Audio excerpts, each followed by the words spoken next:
ya el profesor Modesto me ha presentado, yo soy abogada en Derecho Ambiental y desde la Secretaría para la Aplicación de la Legislación Ambiental, que tiene pues un capítulo ambiental obligatorio, se cuentan con herramientas de participación ciudadana y espacios que promueven la aplicación de la legislación ambiental. Y dentro de ese marco, pues les voy a estar hablando esta mañana un poco sobre de qué se trata este capítulo ambiental y estas herramientas de participación. La mascarilla me resta el aire y no me la voy a quitar. Así que cualquier cosa, si me detengo, es para respirar. Okay. Empezamos. Bueno, lo que vamos a estar viendo es pues qué es la Secretaría, el capítulo ambiental del Tratado de Libre Comercio. Yo creo que acá el compañero estuvo una presentación nuestra hace como 1 año y medio, ¿no? Sí, ¿verdad? Creo que su cara me es familiar. Estructura, objetivos y funciones, el mecanismo de participación pública y cómo aplica esto a los procedimientos.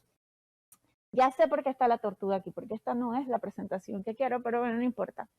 Antes de llegar acá, les cuento un poco de qué es la Secretaría o qué es el Tratado de Libre Comercio. El profesor, el ingeniero Valdés, lo mencionó al momento de su introducción.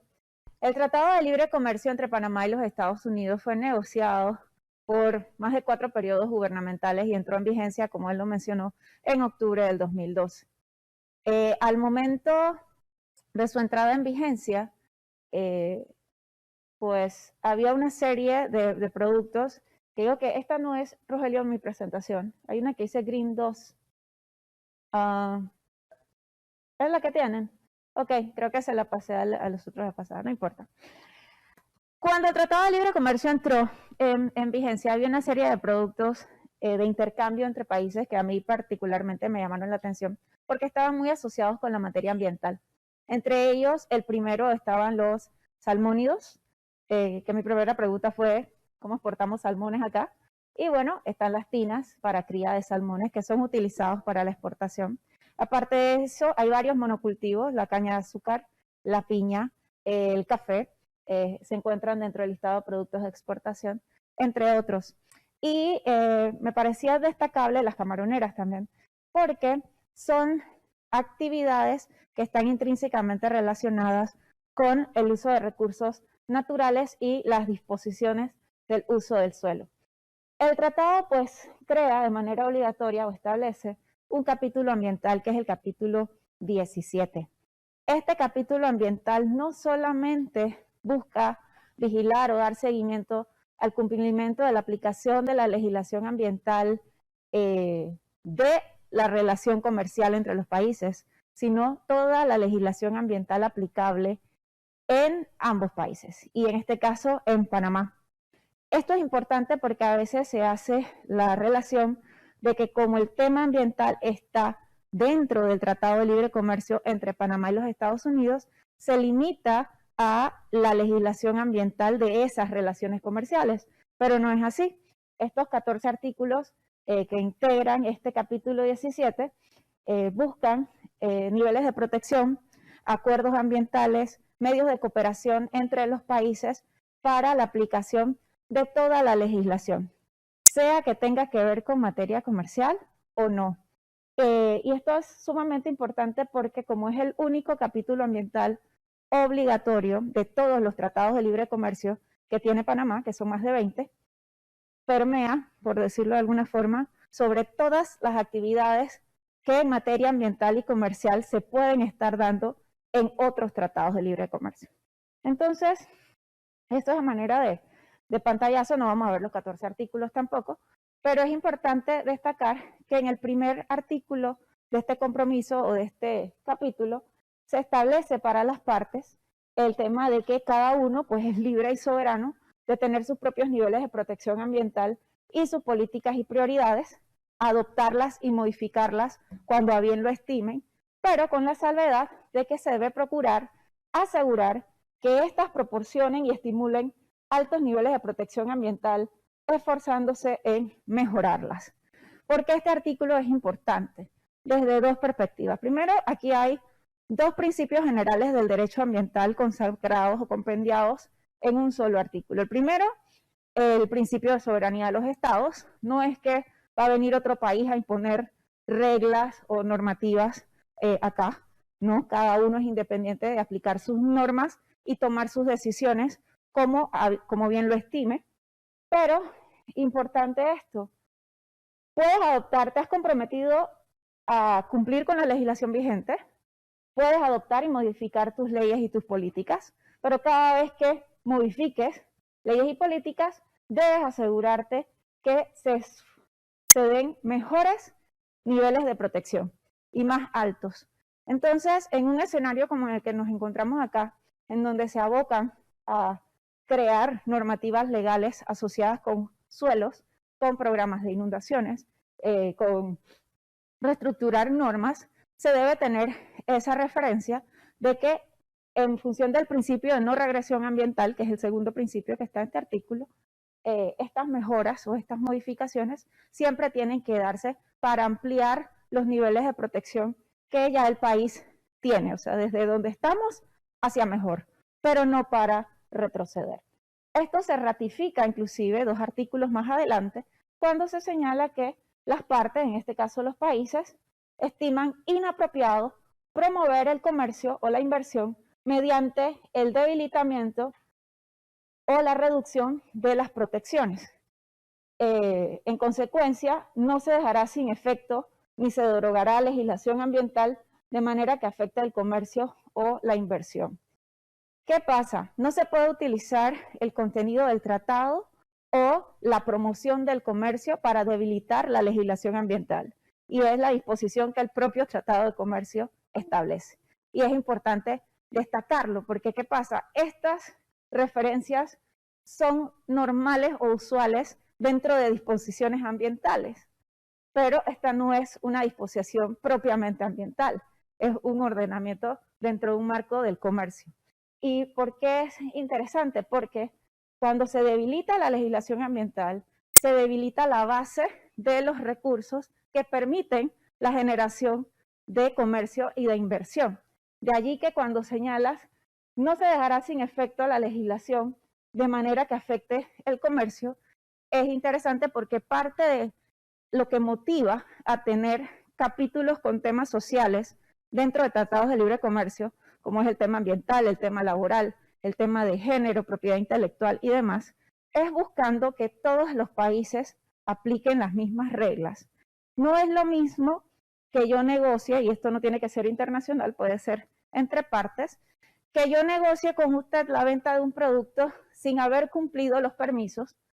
De pronto estoy sembrando un producto X, pero no pagué concesión de aguas, o no tengo estudio de impacto ambiental, o no cumplí con las normas del MIDA. Al no tener esos gastos, yo puedo vender más barato. ¿Ok? Es distinto de si una persona que sí cumple con todos los requisitos, con todos los permisos, pues tiene que elevar sus costos porque tiene que internalizar los costos ambientales en su producción. Entonces, un poco hacia allá va esta referencia. Y es parte del compromiso adquirido por los países al firmar este tratado. Entonces, bueno, ¿qué se entiende por legislación? Esto ya se los mencioné. Cualquier regulación de la parte que tenga como propósito principal la protección del medio ambiente. Esto si está relacionado con el comercio o no lo está. Así que aplica para toda la legislación vigente en el país y destacan situaciones como aquellas regulaciones de descargas, emisiones de contaminantes ambientales, control de químicos, sustancias, materiales y desechos ambientalmente peligrosos. Está también la protección o conservación de la fauna, flora silvestre y sus hábitats, animales en peligro de extinción y demás. Y bueno, aquí todo lo que también puede estar sujeto a seguimiento, que son las actividades judiciales, administrativas, mediación, arbitraje, cuando se dan procesos para dar permisos, cuando se dan licencias, solicitudes de sanciones, procesos o expedientes de resoluciones administrativas. Todo eso se entiende dentro de lo que es procedimientos judiciales y legislación ambiental dentro del marco del tratado. Y bueno, llegamos a SALA. SALA se crea dentro del marco de este tratado. SALA es, ya lo ha dicho el profesor Modesto varias veces hoy, al final del día va a poder decir la oración bien rapidito. la Secretaría para Aplicación de la Legislación Ambiental del Tratado de Promoción Comercial entre Panamá y los Estados Unidos. No hay manera de decir eso corto y Sala no lo entiende nadie, así que hay que decirlo todo hasta que después de mucho tiempo ya pues se identifica rápidamente que es Sala. Pero bueno, es un organismo binacional, autónomo, integrado o incluido dentro del Tratado de Promoción Comercial, dentro de los artículos relacionados con la promoción de la participación ciudadana y la cooperación. Promueve pues la participación a través de la información y la transparencia para la aplicación de la legislación ambiental. Nosotros respondemos a un Consejo Ambiental también creado en el tratado. Digamos que al ser autónomo, no respondemos de manera directa a ninguno de los dos países, sino a ambos en conjunto. Por el lado de Panamá, el Consejo de Asuntos Ambientales lo integra el Ministerio de Ambiente y el Ministerio de Comercio e Industrias, mientras que por el lado de los Estados Unidos es el Departamento de Estado a través de dos oficinas, la Oficina de Asuntos Internacionales y la Oficina de Economía, Océanos y Ambiente. Entonces, este cuerpo colegiado es nuestro superior jerárquico y nosotros debemos responder entonces a las instrucciones conjuntas de este consejo. Esto se ha armado de esta manera porque para garantizar la objetividad y neutralidad del organismo. Si de manera directa era contratado por alguno de los dos países, ya formabas a ser parte de los servidores públicos de alguno de los dos países. Y por eso se maneja de esta forma. De hecho, los fondos que financia la Secretaría, son entregados por ambos gobiernos a un tercero, que es el administrador de dichos fondos. Entonces, parte del compromiso incluido dentro del Tratado de Promoción Comercial es que mientras esté vigente el tratado, debe haber un acuerdo de cooperación ambiental entre los países y mientras esté el acuerdo de cooperación ambiental vigente, debe existir este espacio para la participación ciudadana. Y bueno, nosotros tenemos dos herramientas que realmente es una dividida en dos partes para esta promoción de la participación ciudadana, que es las comunicaciones ambientales. ¿Qué son las comunicaciones ambientales? Bueno, son una solicitud que busca la promoción de la aplicación de la ley y no hostigar la industria. O sea, lo que busca el proceso de comunicaciones es destacar dentro de las diferentes actividades que se realizan en el Estado cómo se aplica la legislación ambiental.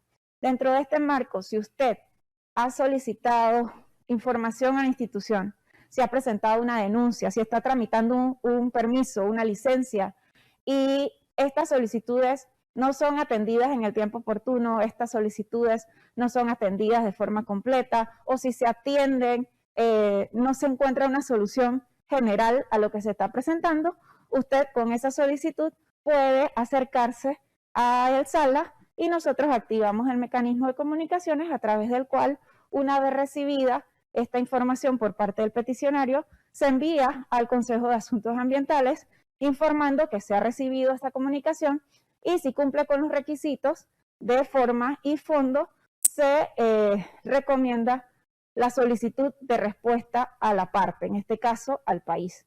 Nosotros, pues, el Ministerio de Ambiente, al ser el representante del país en materia ambiental, es a quien nosotros dirigimos las solicitudes cuando requieren respuesta.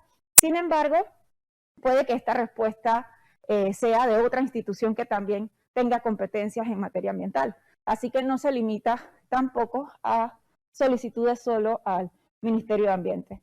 El único requisito es, obviamente, haber puesto en conocimiento de la institución competente de manera previa que ese evento se estaba dando o que esa solicitud se ha hecho. O sea, nosotros no somos un proceso contencioso, no es que vas a presentar una denuncia acá y nosotros vamos a ir a investigar qué es lo que pasa, por qué no se ha dado el permiso. No, nosotros apoyamos en obtener la información y si se da el caso de que no se responde o que no se responde de manera completa a lo que se ha solicitado, entonces se activa la segunda parte del mecanismo, que es el expediente de hechos.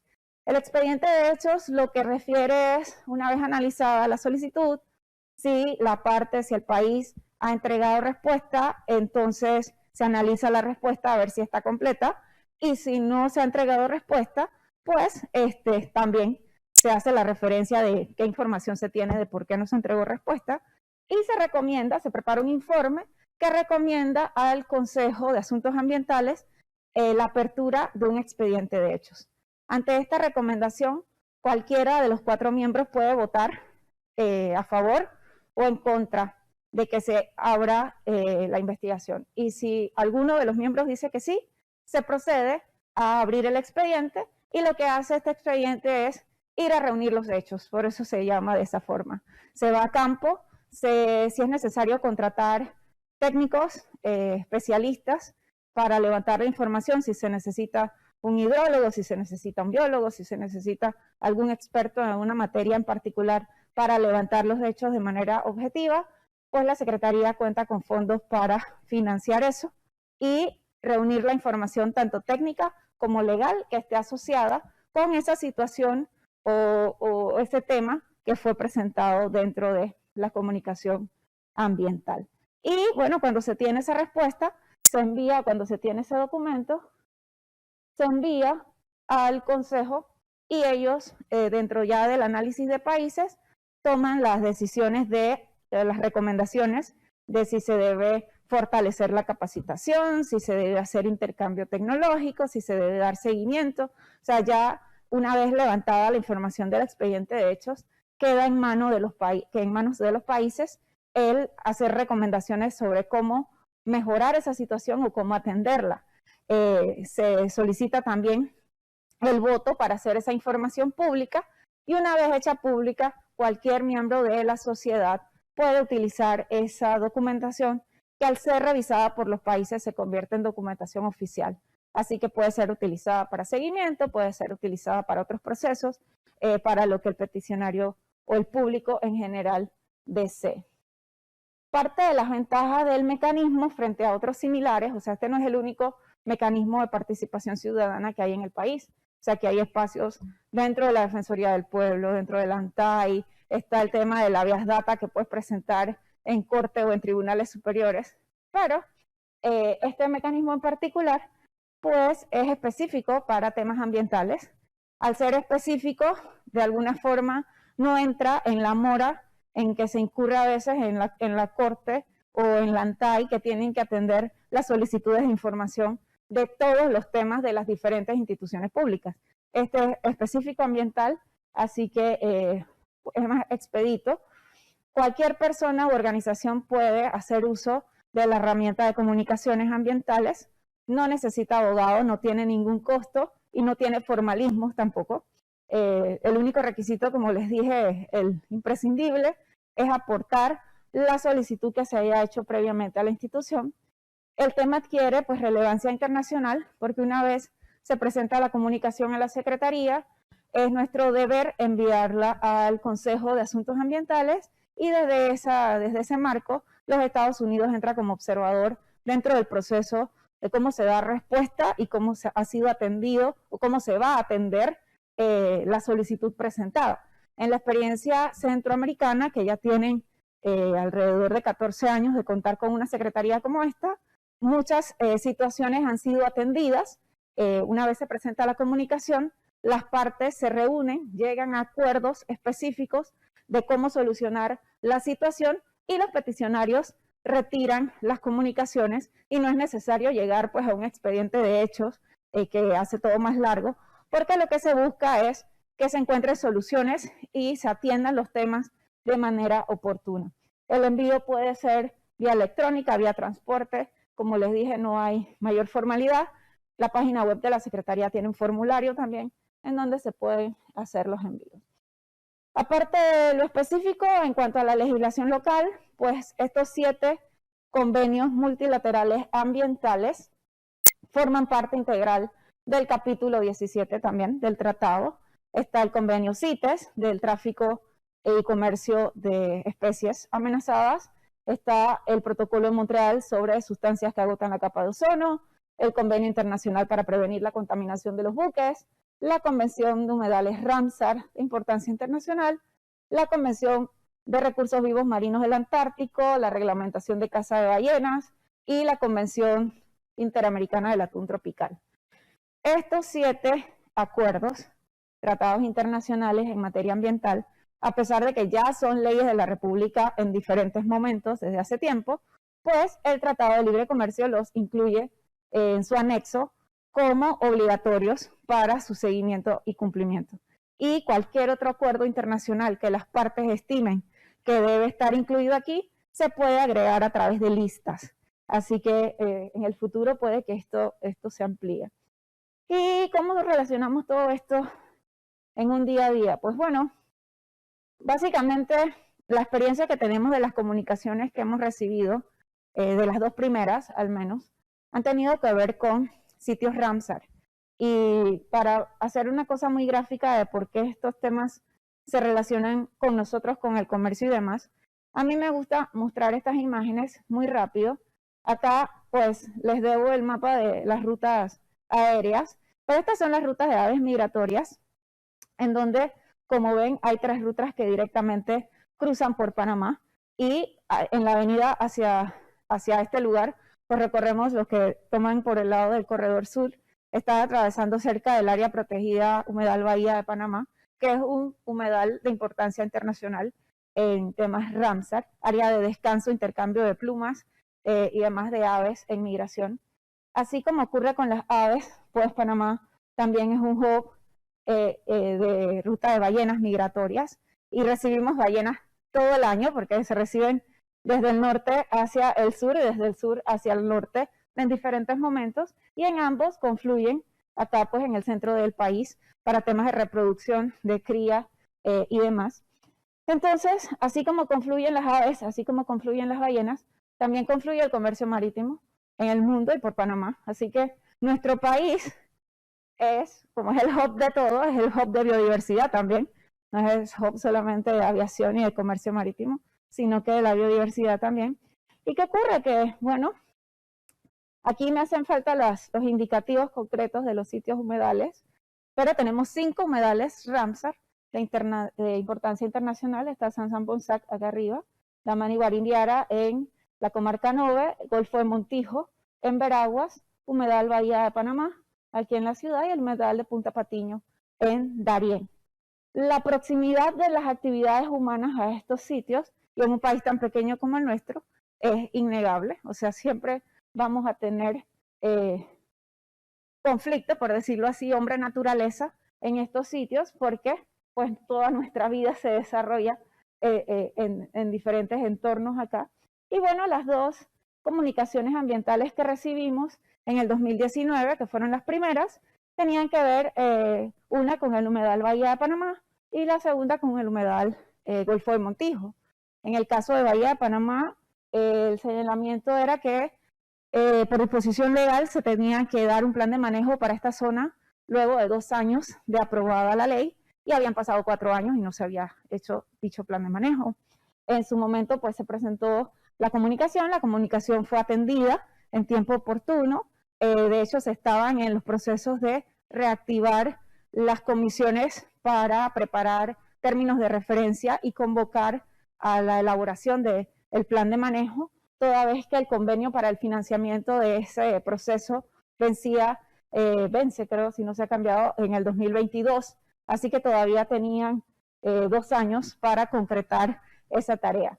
Los peticionarios estuvieron conformes, de hecho fueron convocados a participar de las comisiones, y como quien dice, pues eso ha fluido, y hace poco estuvo en los periódicos la convocatoria para el desarrollo de esta actividad de plan de manejo del humedal Bahía de Panamá, así que eso ha ido caminando.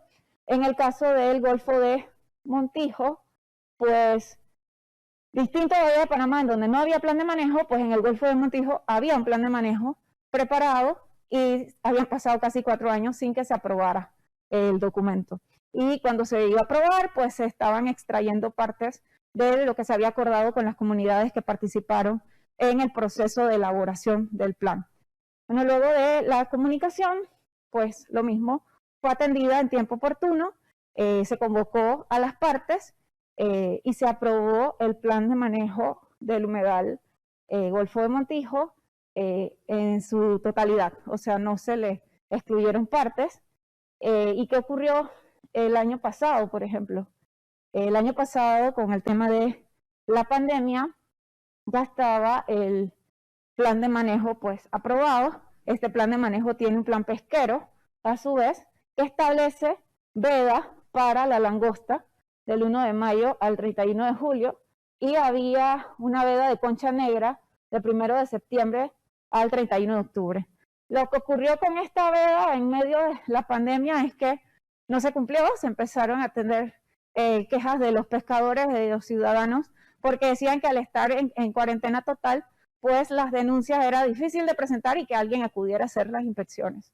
Se hicieron reuniones y diferentes explicaciones para prepararse para que la veda de la concha negra estar más listos, o sea, para que la veda de septiembre a octubre sí se aplicara. Pero lo interesante del proceso es que al tener una herramienta, en este caso, que fue apoyada por los ciudadanos del área, inclusive pescadores, sector turismo y demás, ellos tenían cómo dar seguimiento y comunicarse con las autoridades para el cumplimiento de las disposiciones acordadas. Entonces, dentro de un proceso de participación ciudadana, en donde a través de la Secretaría se apoyó para que se concluyera, para que se aprobara, la ciudadanía pues tiene una herramienta y al mismo tiempo el Estado tiene un medio también de soporte y personas que los apoyan en el cumplimiento de sus tareas.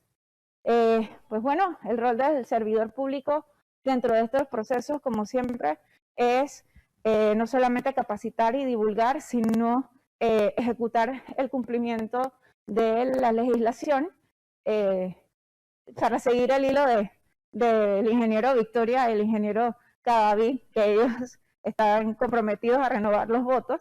Bueno, los votos, yo me quedaba como que los votos matrimoniales se espera así como en el corazón que se cumplan. Esto es más que un sentimiento, es una obligación, y tenemos entonces que renovar el compromiso de cumplimiento desde la posición de servidor público de la legislación, apoyar en este caso a los estados, porque dentro de este proceso no es una cosa solamente institucional, sino ver cómo apoyamos a nuestro país para que siempre refleje que tiene un cumplimiento acorde de las disposiciones a las que se obliga, y nos obligamos a veces a muchos convenios internacionales, muchos tratados que deben traducirse en la ejecución operativa de nuestra legislación local. Y bueno, el rol de la Secretaría es poder abrir estos espacios para divulgar sobre estos temas, crear espacios también para que la participación ciudadana se dé. Y bueno, siempre va a ser importante la coordinación, la capacitación, el seguimiento y el control para que estos programas y estos aspectos de legislación pues no se queden en el papel y realmente se traduzcan en acciones efectivas para el beneficio de nuestro ambiente.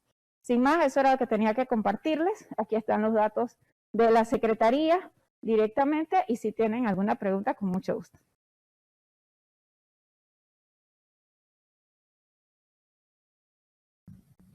Sí, si hay alguna pregunta, este es el momento para hacerla, y la licenciada Carranza tendrá mucho gusto en responderla.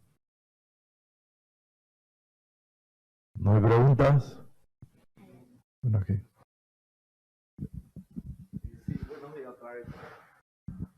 En su opinión, desde que se aplica la Secretaría en cuestiones de tratado bilateral, que tengo entendido que Estados Unidos es uno de los principales mercados de nuestros productos, ¿cómo considera usted que la gestión ambiental en Panamá, en función a la calidad, ha mejorado, ha empeorado, se está igual? Me gustaría escuchar su opinión. Gracias.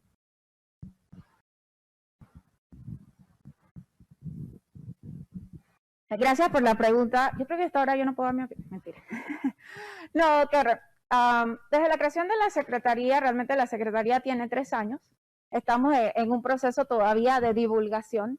Ha ido en aumento el tema de la presentación de las comunicaciones. De hecho, yo pensaba que iba a ser algo mucho más abrumador, porque una queja o un comentario constante del público es que una vez se presentan procesos, entonces no me los atienden.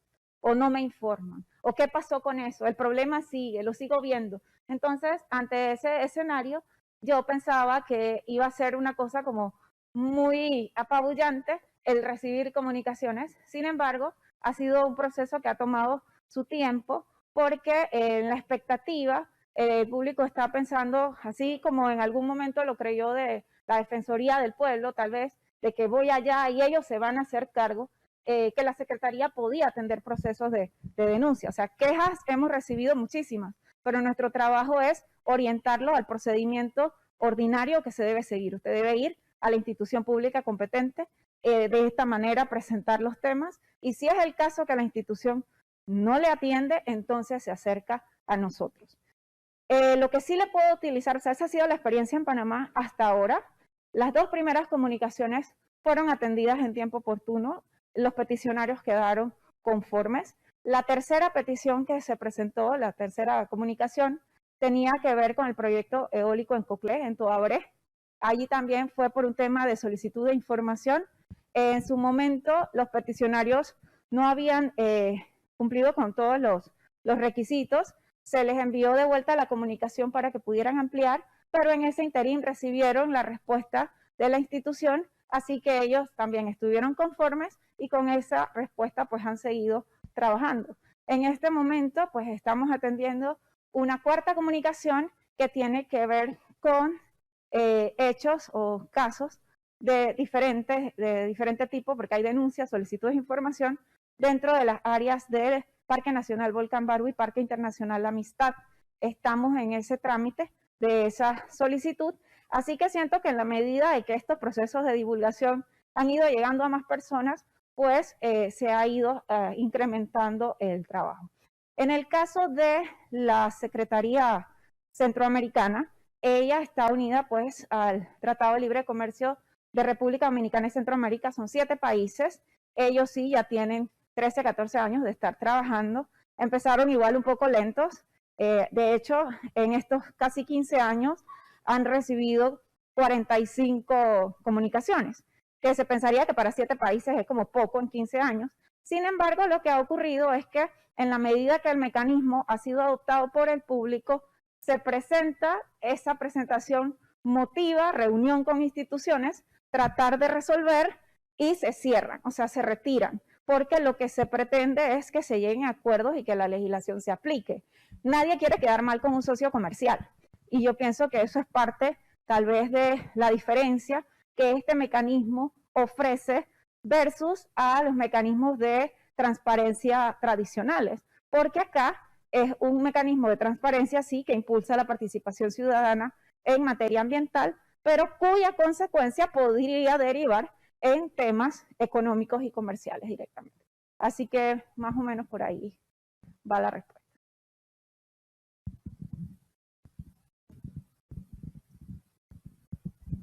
Muy buenos días, licenciada. Quizás la pregunta está relacionada en parte con la respuesta anterior. ¿Qué punto de comparación tienes con respecto a los demás países que tienen un sistema similar y qué ejemplo de caso de alguno de aquellos países considera valioso para compartirnos esta mañana?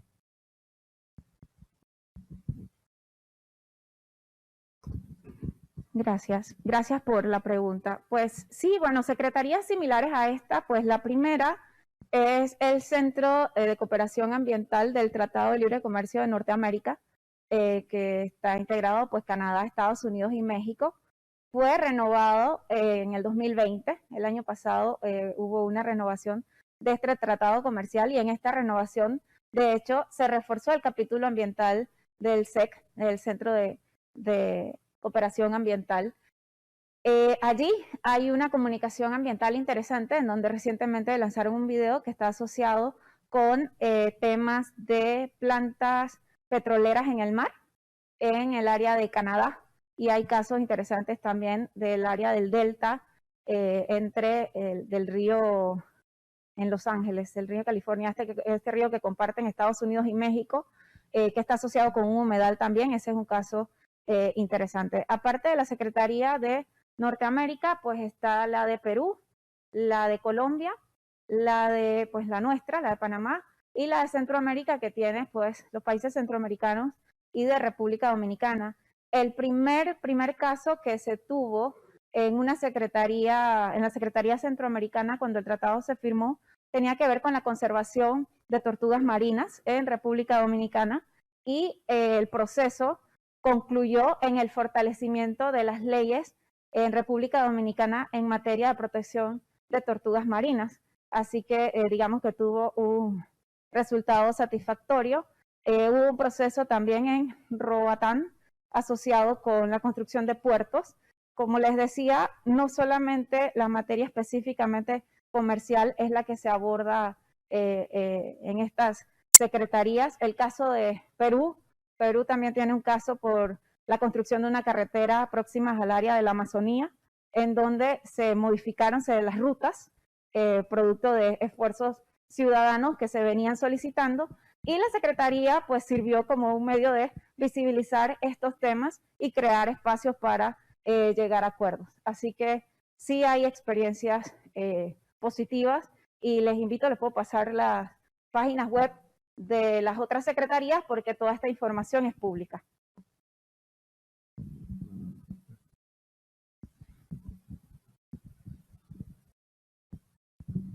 Alicio Castillo. No sé si bien lo entendí y me pudiera aclarar o me confundí. Usted, la Secretaría, también resuelve los asuntos de los planes de manejo de las áreas protegidas, ¿no? Es que nos interesa mucho que el área silvestre, el corregimiento de Marganá, ¿no? O la comarca de la biosfera, como nosotros lo hemos denominado, pueda en el futuro, a corto plazo, presentar un plan de manejo, pero a través de medio ambiente para mejorarlo, para fortalecer un comanejo en el futuro. ¿Sería así? No sé.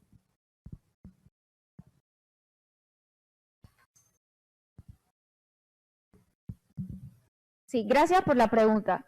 Bueno, no, los ejemplos que señalé es coincidentalmente que las primeras dos comunicaciones que recibió la Secretaría tenían que ver con planes de manejo. El proceso de cómo se dan los planes de manejo, quién los convoca, cómo se financian y se coordinan, es competencia directa del Ministerio de Ambiente a través de la Dirección de Vida Silvestre, de Biodiversidad, Áreas Protegidas y Biodiversidad. El apoyo que la Secretaría en tal caso entra a dar es que si por algún motivo se inician estos procesos o la ciudadanía quiere participar en estos procesos y no se les invita o no se les convoca o se les invita y no se toman en cuenta sus opiniones y demás, ellos pueden pues presentar a la Secretaría esta solicitud de que, bueno, quisimos participar de este proceso o pedimos este proceso, no se nos ha atendido o no se nos ha dado la participación que esperábamos y demás. Y en ese espacio, en una coyuntura como esa, es que la Secretaría activa el proceso de mecanismo de comunicaciones para crear ese puente de respuesta entre la institución y el peticionario, el ciudadano. Pero de fondo, estas son competencias institucionales completamente.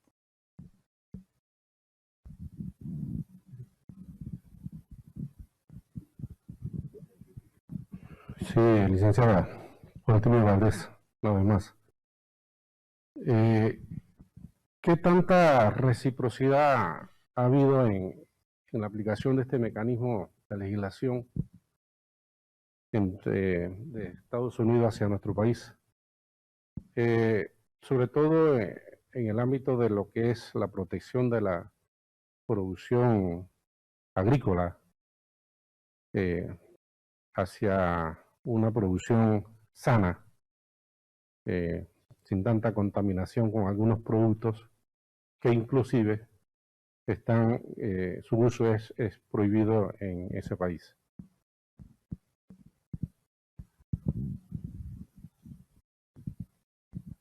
Gracias por la pregunta. Bueno, así como el capítulo ambiental creó las bases para la Secretaría y el Consejo Ambiental, también dispone la obligación del Acuerdo de Cooperación Ambiental entre los países. Eso se conoce como ACA. De hecho, el Acuerdo de Cooperación Ambiental entre los países tiene, y está en el tratado, lo puedes escribir ahí, una serie de lineamientos de cuáles son las líneas de cooperación que deben ser intercambiadas entre Panamá y los Estados Unidos. Eso, digamos, es ajeno a la Secretaría, porque nosotros no nos encargamos de eso directamente. De hecho, el punto focal en el Ministerio de Ambiente para ese intercambio de cooperación es la Oficina de Cooperación Internacional, que a su vez es el punto focal de la Secretaría, pero hasta donde tengo entendido, dentro de esos acuerdos de cooperación se han dado intercambios de parte de las agencias de los Estados Unidos hacia Panamá para proyectos relacionados con el entrenamiento, por ejemplo, de policías, fiscales, jueces, dentro de la red de observación de delitos contra la vida silvestre, ROAVIS. Ese es uno de los proyectos que estoy segura se está atendiendo. Está también, entiendo, un programa que está asociado con la trazabilidad de la madera.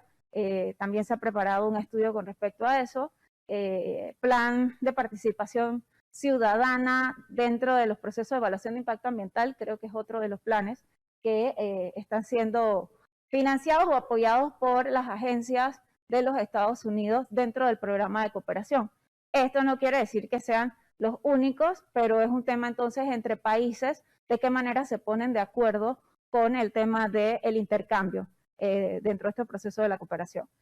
El mecanismo de comunicaciones, de alguna forma, puede apoyar o dar luces al Consejo Ambiental de cuáles son las situaciones de las que el público se queja, por decirlo así, o sea, donde hay problemas, y una vez una comunicación se recibe, como esto se envía al Consejo Ambiental, las posibles decisiones de cooperaciones necesarias se toman a ese nivel y acá se les proporciona información.